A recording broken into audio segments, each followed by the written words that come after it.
My wife and I, when we were leaving for Chicago Thursday morning, all of a sudden we're sitting there. We got to the airport. We got through security. We got parked and through security so fast. Really? What time?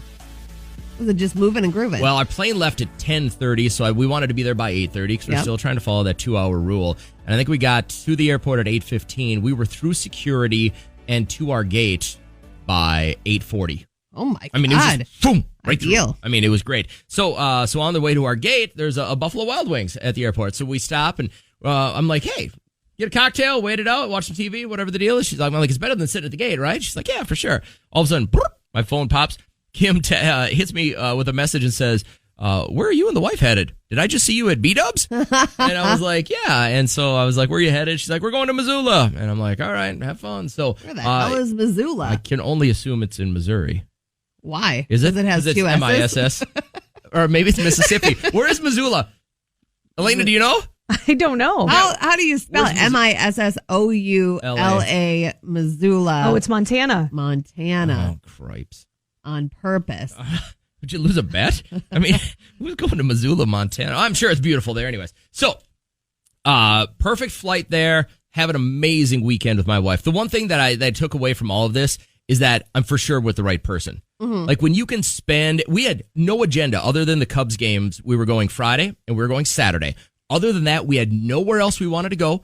We would just literally just by the seat of our pants. Did this, got on a train, got in a cab, went here, did whatever. That is a sweet thing for you to say. That's really nice. But what happened on the way home when the plane hit about 2,000 feet, we sit down. And since it's such a little plane, they have to, if you have a carry-on, they want you to check it at the gate, or whatever, and they put a tag on it and they throw it on the plane with the guy with the earmuffs or whatever the deal is. And I sit down and my wife nudges me. And I'm like, what? I already had my pods plugged in and I was starting to watch him. I was watching The Big Lebowski. So I felt good. It was going to be a good plane ride, right?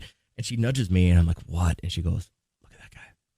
And the dude sitting right to my right looked like he was probably at one point in his life a professional power lifter. Yeah, he was huge. This guy is thick. Like his chest was like 2 feet thick. All right. Now, like the rest of us, he'd put on a couple of pounds over the years and wasn't exactly what I would call fit. But you could tell this guy at one point in his life was probably a high-level athlete. Mm-hmm. And as I look over, now, mind you, we hadn't even pulled away from the gate yet. I just got my seatbelt on. This guy is sweating buckets. Like, the first thing I thought of is, like, you ever seen on Intervention when they go through withdrawals and they sweat it out? Yeah. Like, that's what it looked like. This guy was sweating a ton. Not really warm in the plane yet. And he's all right, and his chest is heaving in and out. And I'm like, do I ask him? Is he having a heart attack? Does he, is this my thing to ask? Yeah. Knowing full well with one swift movement of his left arm, he would bat me through the back of the plane. He was like 2 times the size of you. The snap that you sent was like maybe 9 seconds, but he looked upset. He was like an out of shape Hulk. Yeah. Okay. And we back away and everything's fine. And I noticed he had an inhaler. Mm-hmm. And so we took some of that and I thought, all right, maybe he's just kind of, needs his pathway open. And we got maybe to 1,000 feet. And that's when my wife grabbed my arm and we were still on our ascent.